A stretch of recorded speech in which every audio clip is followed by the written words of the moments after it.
Whose responsibility do you think it is to upskill yourself? Is it something that the employer should take responsibility for, or should the employee take ownership of?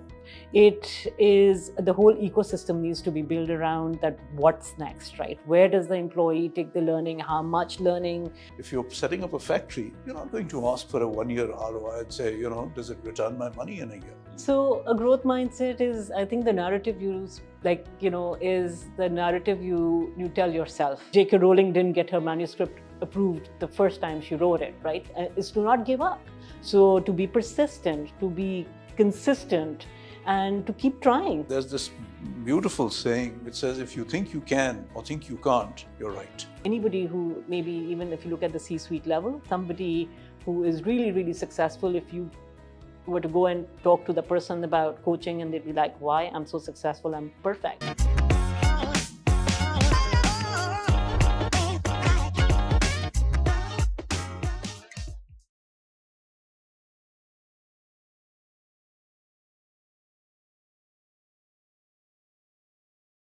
Welcome to the IOP podcast. I'm Amer Qureshi, and I'm joined as usual by Shahryar.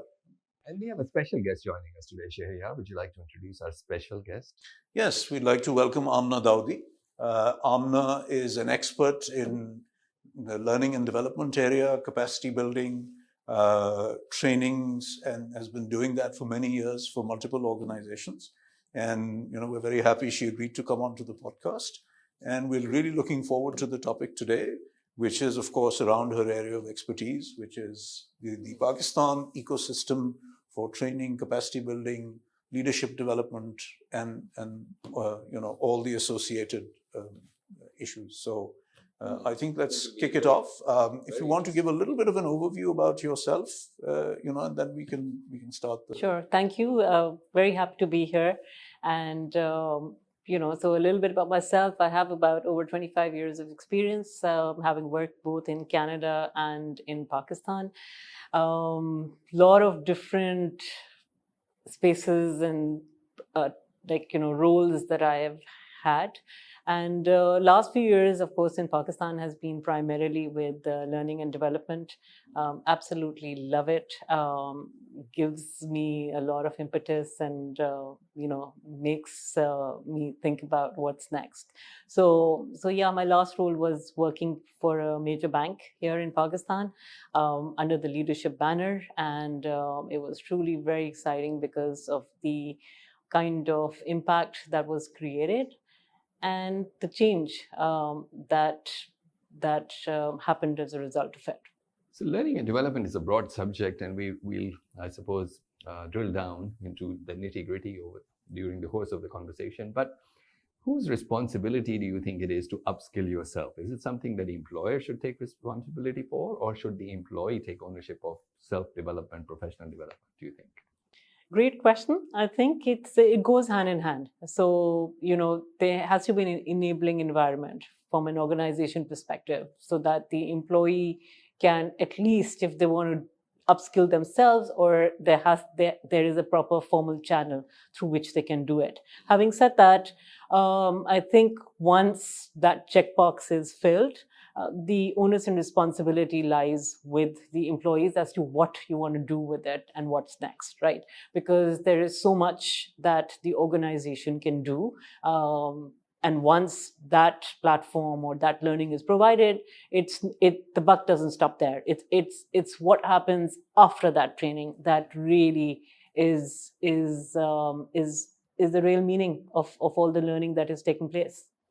So it's good you mentioned that, because in my experience, generally trainings tend to be a one-off event.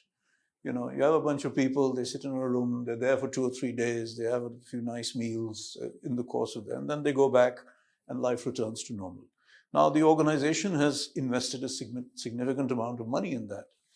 How does the organization determine if the training has worked and if there is an actual behavior change? And are there formal systems in place to track that over 3, 6, 12 months? And to see if that change is embedded into their habits, or is it just fire and forget? Yeah. one of the most great questions again, and one of the most asked questions, at least in the L&D sphere, right? The ROI of training. So it's very difficult to quantify and measure the impact. There are, of course, some scientific ways, proven methodologies, the practice model, and there are a few models by which you can measure. But for the most part, it is the whole ecosystem needs to be built around that. What's next, right? Where does the employee take the learning? How much learning is he implementing? Sometimes some organizations want, after employees have been sent to especially an expensive training, especially abroad, they want the employee to come back and write a little report of what their learnings was.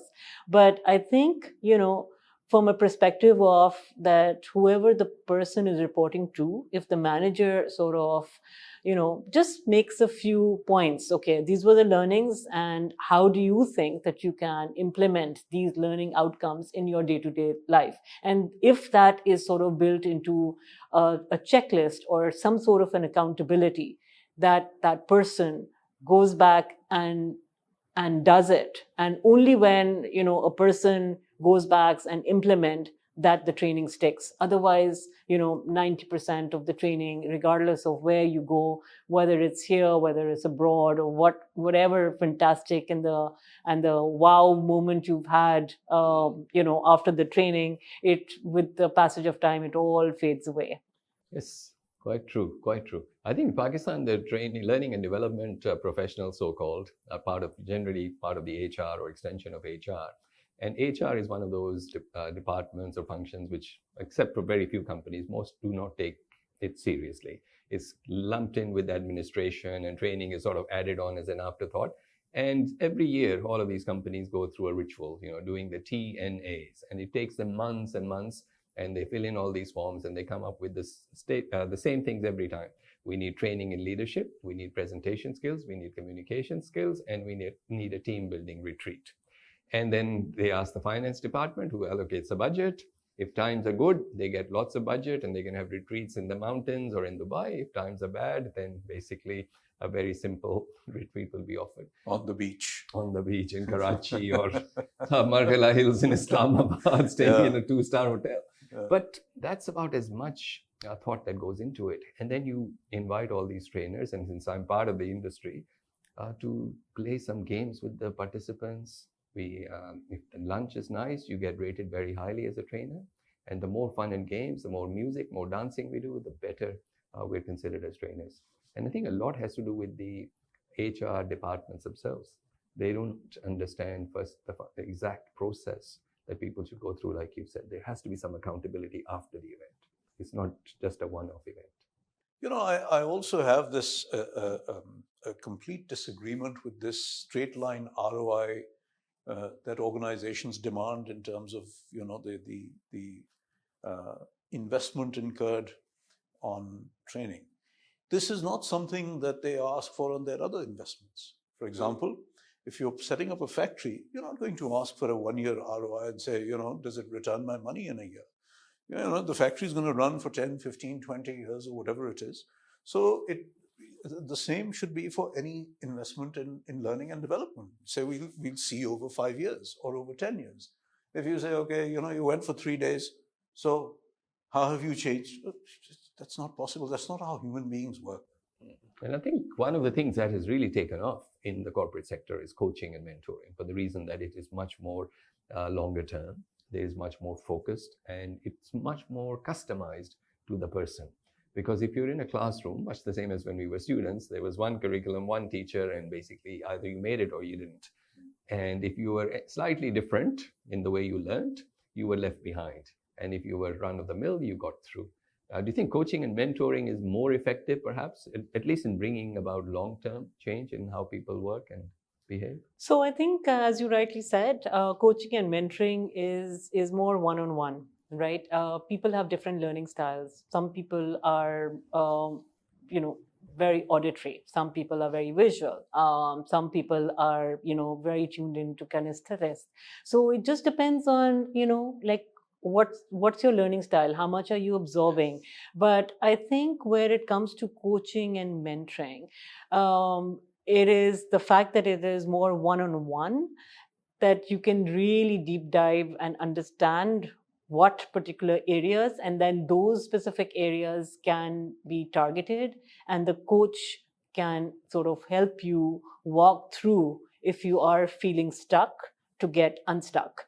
And but I think at the core of it, and I think that's with anything which anyone does, is the willingness for the participant or whoever is on the other side to do the work without doing any sort of work. And if you think, the classic example is that if somebody wants to build muscles and you see a poster of Arnold Schwarzenegger with great muscles and you keep on dreaming, yes, I want them, but you're you're not working out, and you're not picking those heavy weights day in, day out, it's not going to happen, right? It's good to dream, it's good to have dreams, it's good to have a focus, but the work needs to be done by the participant.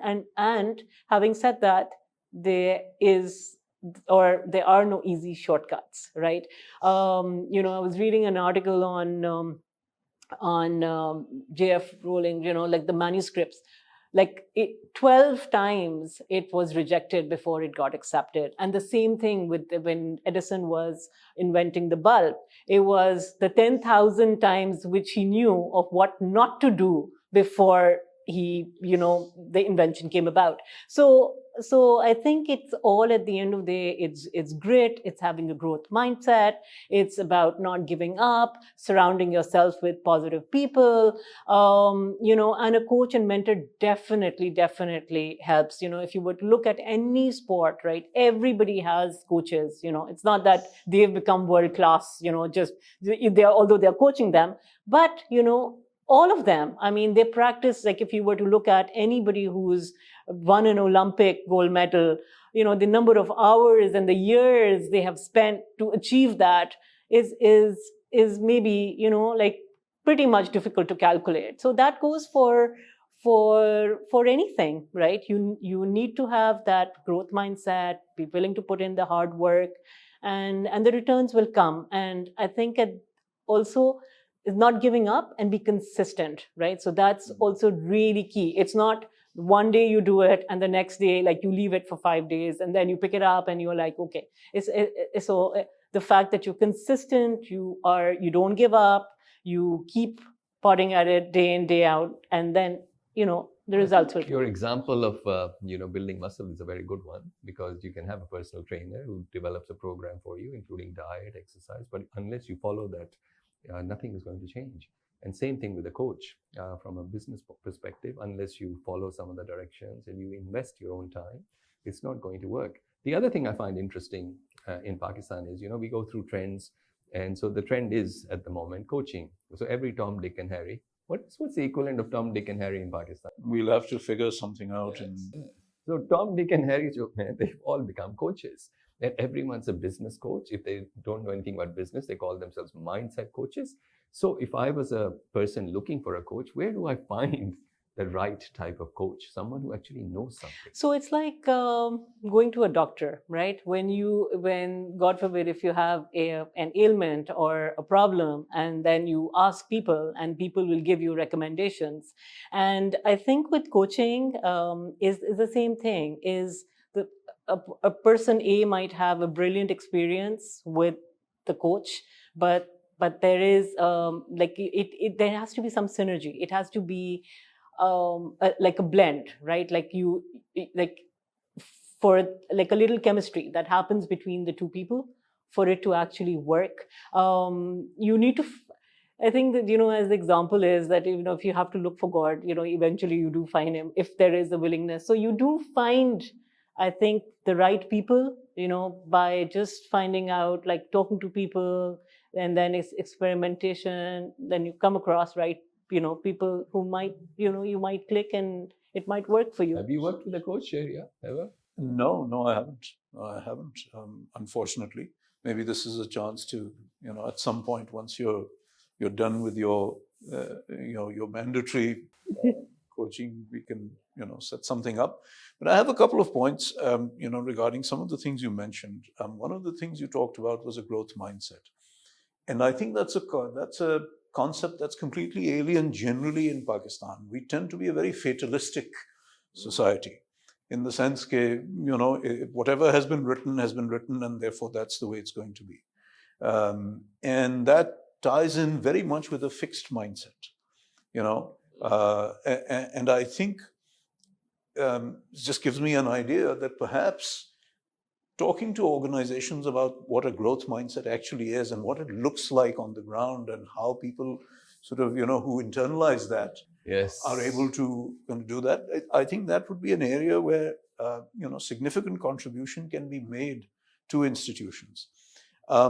So that's one thing that perhaps we need to talk about. I mean, it's kind of... Let's drill down on this concept of growth mindset. I'd be curious to know, because we've all learned a few buzzwords in our time, and we can sort of get out of difficult conversations by using, all of these buzzwords. How would you define a growth mindset? What exactly is it?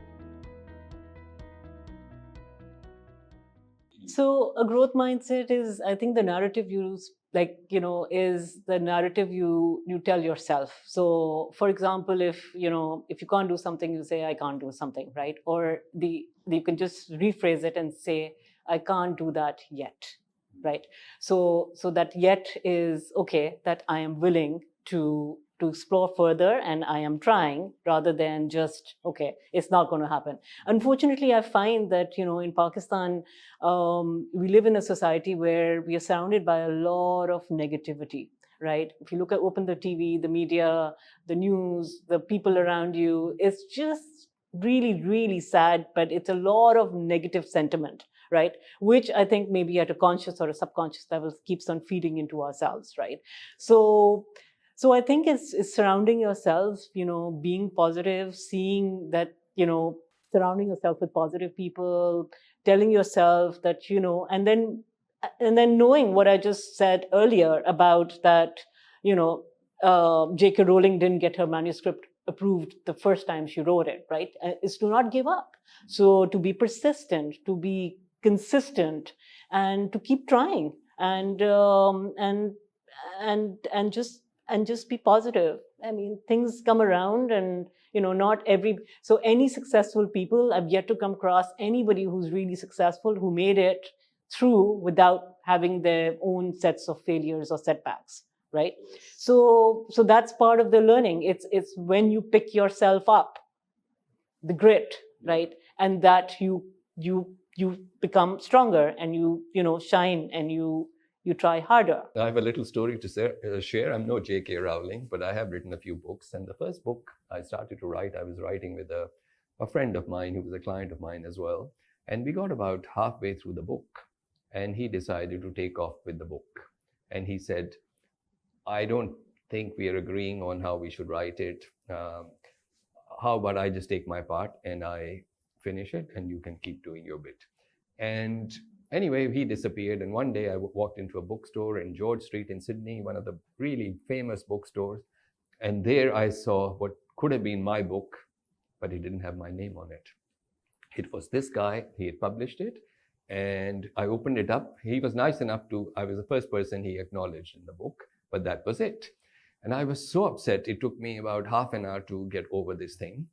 And then something very interesting happened. Instead of calling him up and abusing him, which was what I felt like doing, I sent him a message saying, congratulations on publishing your book.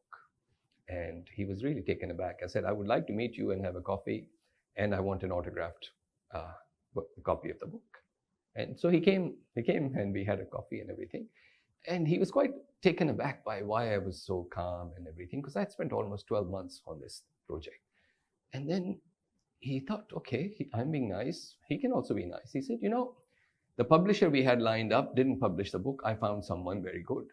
And if you like, I can give you the name of this publisher and you can get in touch with her.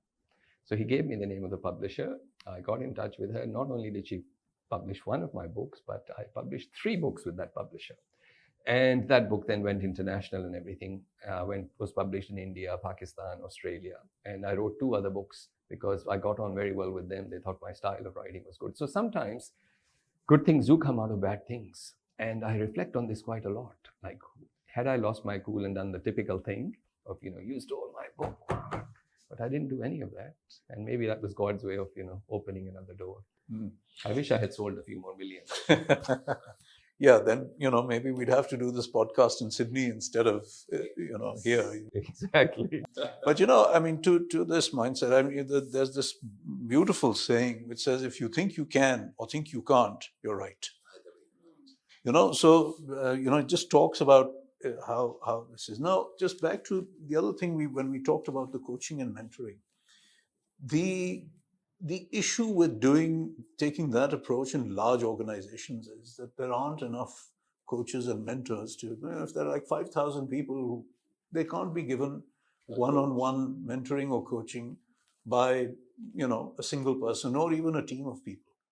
So how does it work if you say, all right, so this is an organization that has 2,000 people, we're going to train 100 of them to be coaches and mentors. So they can then, take on 3 or 4 or 5 each of their colleagues and do that process with them. Does that work? Or we just do the coaching and mentoring to the C and 1 minus C and stuff and leave it there? What about everybody else who could benefit from a 3, 4, 5, 6 month engagement? The coaching could be done internally as well, rather than always bringing outsiders. In fact, one of the financial institutions got me to train their staff. I don't remember how many, but in coaching and mentoring, so they could then train people, 1 or 2 levels below. So that's a good way of multiplication, I suppose, where you can get. But I don't think that's very common, though. No, this was quite creative and quite thoughtful on part of a bank, without mentioning who it was, but they did a great job. Yeah, I think this is one of the challenges. How do you actually leverage that? Yeah, so I think abroad there is this concept of group mentoring and coaching, right? So you get people, what you said, maybe supervisors in a group, and then they become buddies of each other, and then whatever learnings they have, they go back and they pass it on to their teams, right? So there is like a team lead, and then so in smaller cohorts. So coaching always, you can't do mass scale like one just like learning, it's like not one size fits all, same with coaching. So the more personalized it is, the better it is, the more effective. But you can also do a group coaching that is also equally effective. But I think sadly in Pakistan, I think that whole concept of coaching and mentoring hasn't really picked up. One of the things is that anybody who, maybe even if you look at the C-suite level, somebody who is really, really successful, if you were to go and talk to the person about coaching, and they'd be like, why I'm so successful, I'm perfect, right? I'm just perfect the way I am, and I'm really successful. And of course, the credentials and past history shows that he or her has been really successful. So he's like, why do I need to change? When you become, lack of a better word, arrogant, you stop listening. And when you stop listening, then that's when you stop growing, because you don't listen. So do you find that certain sectors of the economy or certain industries are more amenable to investing in learning and development and some aren't? I mean, in your experience, is it the financial institutions? Is it MNCs? Which areas are sort of overrepresented, let's say, in terms of the kind of investment they would do in learning and development?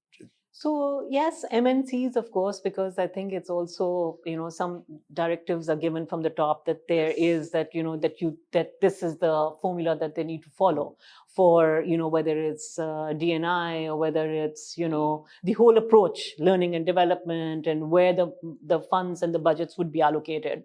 Where it comes to private state-owned, or private enterprises, where the so-called SATs operate, then it depends on how the person at the top is. If the person feels that yes, or is has got a mindset of is progressive, right? Then yes, there's a culture. So a lot of this depends on the culture, and it's top down driven, right? So the people at the top, whatever it is, I think an organization's culture is primarily almost 100% is representative of who are the people at the top. Plus, also, I suppose we're talking generally about training. The technical training, for example, for financial institutions is a big thing.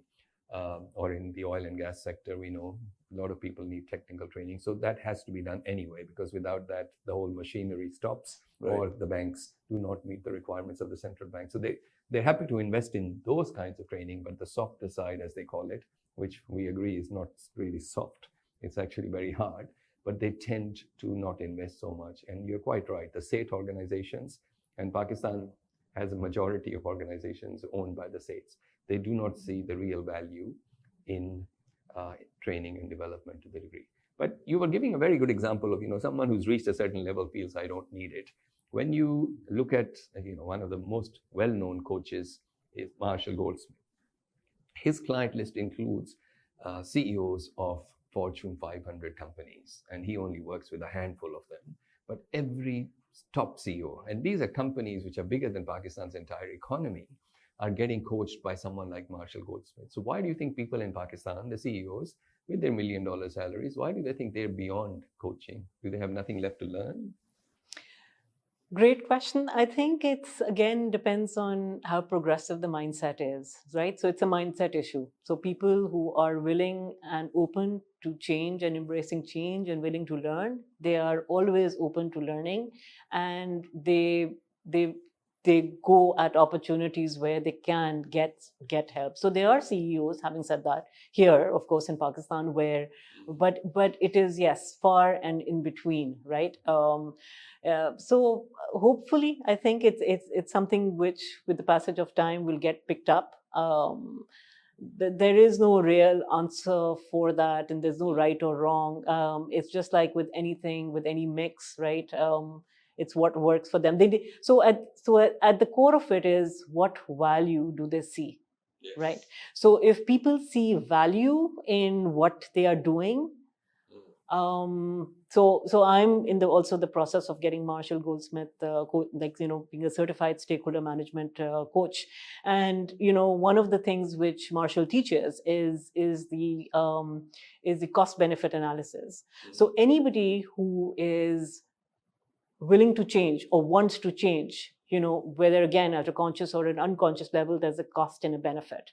So what is the benefit for me to change, and what is the cost if I were not to change, right? Or what is the cost if I were to stay where I am, right?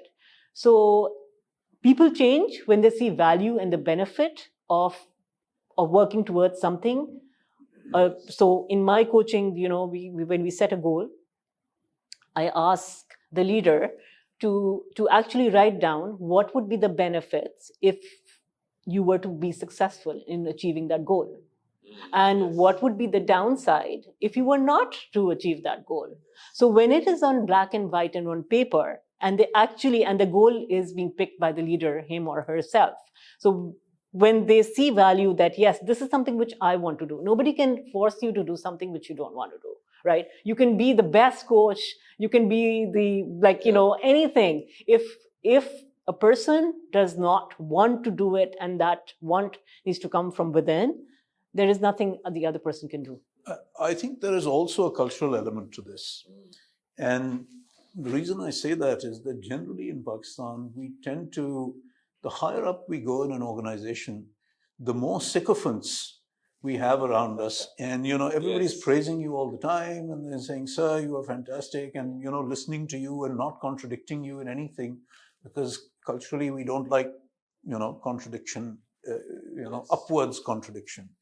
So I think part of it is also that generally the kind of feedback you get on a day-to-day basis with the people from the people around you, you say, yeah, everybody thinks I'm great, so yeah, I must be really great.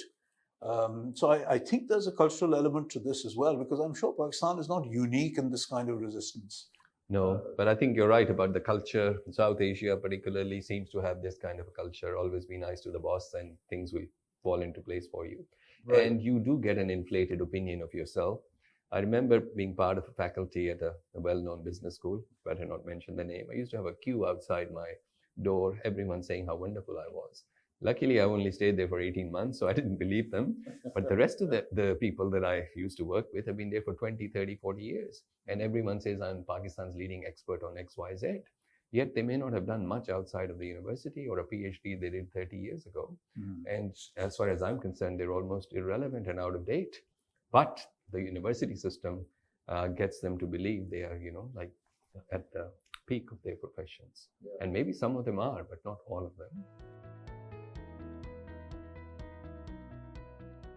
So yeah, it's very true. Why do you think, another question I want us to talk about is, we've had a few difficult years in Pakistan economically. The economy has not been great.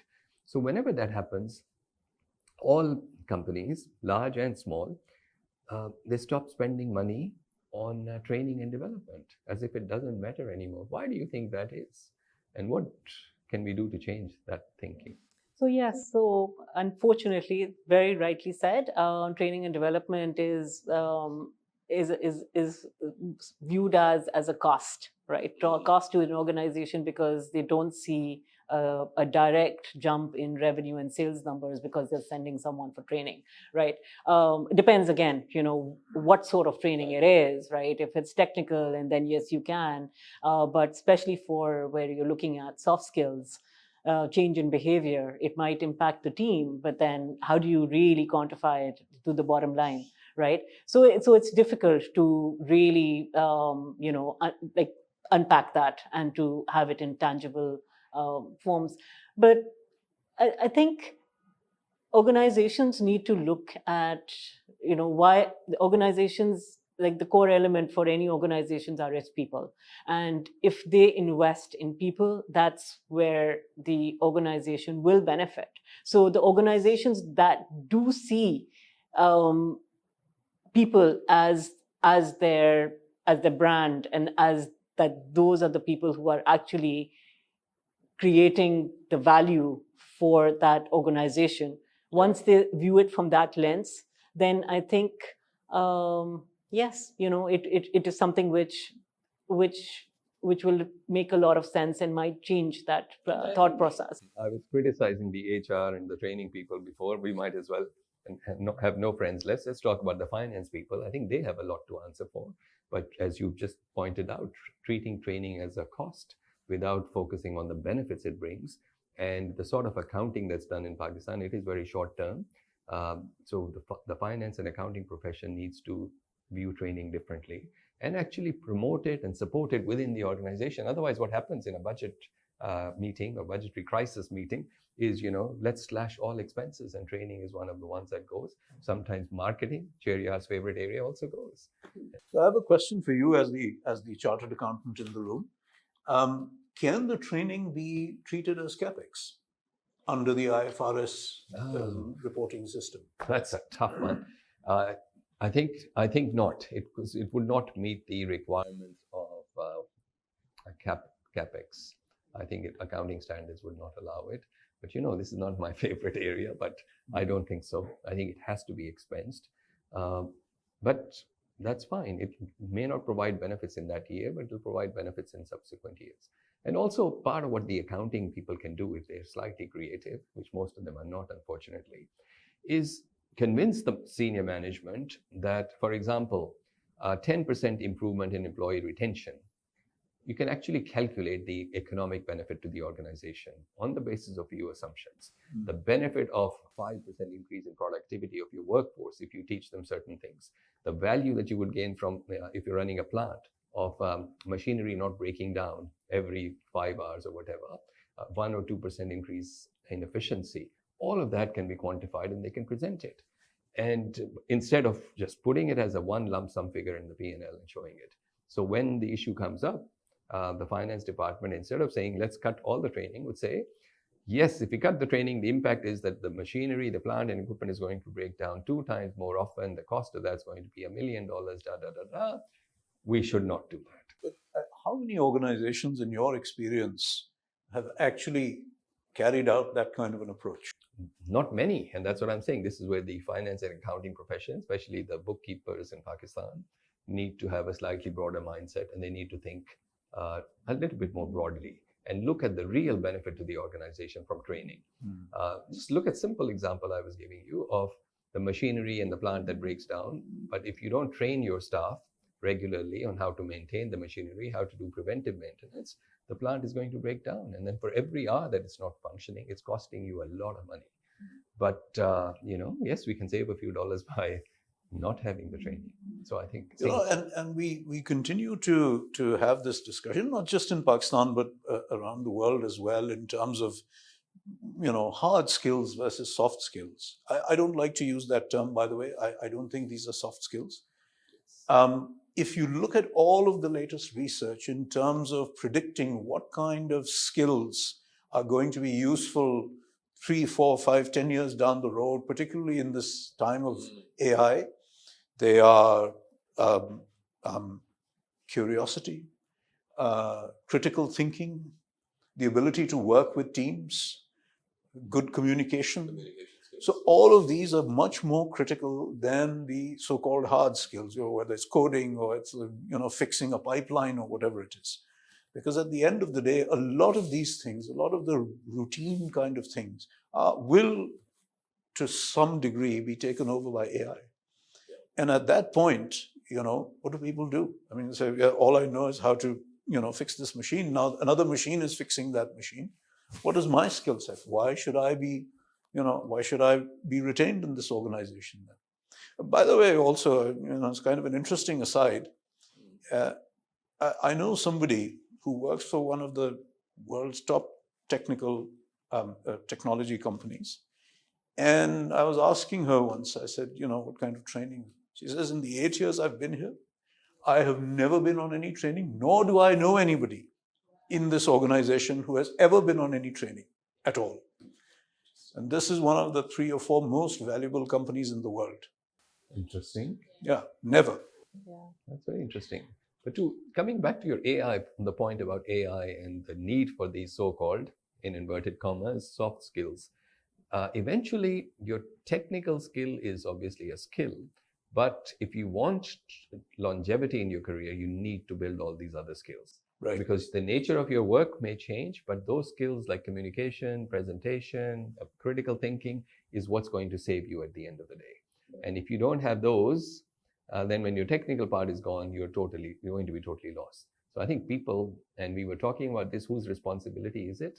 And why should you change? I think there is basically a push for us to change and develop these skills, because the future looks very different in terms of how careers will be, how professions will be. And unless we adapt, we're going to be left behind. I agree. So just, any sort of closing comments, some things you'd like to see change in the industry in terms of the approach to learning and development? If you had a magic wand, what would you do? What would you change? So I think it's the top management, the way of thinking, because I think most of it is filtered top down, right? And as I mentioned earlier, the whole culture of any organization, of any place is purely like a lot of it is driven by senior management. So I think it's just telling people to be more open to change, be open to picking up what's happening around them, because sadly, having a growth mindset, so all of this little bits and pieces, and when you were talking about different areas, I think, and the cost to the organization, I think one of the areas is that when there is a high employee turnover, that's also a cost, because it's a huge cost for an organization to bring in an employee, retain them and train them for X number of years, and then they just leave, right? And then for the organization, they are starting all over. So I think like this whole thing that they need to have people within who can be successors, and to groom people, so that when people do leave, which they do, and you can't stop that for whatever reasons, then you have a pipeline, right? And and the coaching and mentoring and the group coaching. So it has to be, I read somewhere that, for a person, there are three things that really matter. One is that feeling of belonging, right? That is the, three. And the other is being valued, and the third is being loved. So those are the core needs of every human being. And if organizations were just to realize that is what, because a lot of people, as they say, they don't leave organizations, they leave their bosses, is Yes. that they're not being valued, right?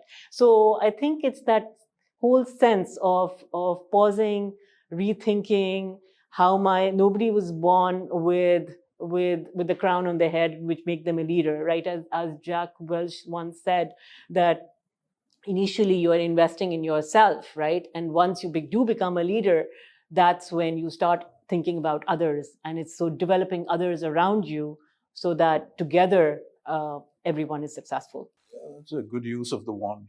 And just on that, this is floating around on the internet for years, attributed to Richard Branson, but I'm not sure if he said it or not, where his CFO asked him that, what if we spend all this money training these people and they leave? He says, what if we don't spend that money and they stay? Yes, and that's a real dig at us finance people, but yes, this is very true. You were talking about the magic wand, and the other day I was flicking through YouTube and I found this 60s show, I Dream of Jeannie. Jeannie was beautiful, I must say. I still find her. I've seen that show. So I wish Yeah. instead of the magic wand, I could take Jeannie along to one of these companies that needs a mindset change, like Amer said, and just get the top management to think about training as an investment, a genuine investment in the long term. And it does not just the company good, it does the whole country good, because better trained the people are, the more successful they are, everyone wins. So the companies need to take that approach. Productivity goes up, people are happier in their jobs, so it's a win-win. They don't leave, hopefully, and that's the other reason. I'm working with a company at the moment, and it's quite interesting. When I go to most organizations, the average length of time an employee stays is about 4 to 5 years.